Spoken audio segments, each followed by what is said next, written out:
ao vivo. O Batalá, meu pai,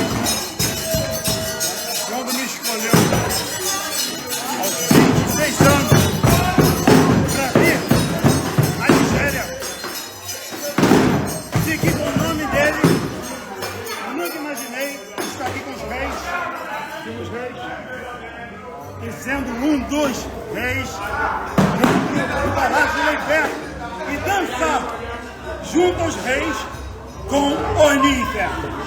E aqui dentro só entra quem passou sobre o ritual e chorou. E o ritual secreto de reis verdadeiros. Então, com muita honra, eu anuncio o primeiro Obá, embaixador brasileiro e cidadão africano dentro de Leifer, representando a sociedade de Obatalá, as Bahia no mundo. Carrego o Oxalá no coração. Essa é a fé que eu carrego.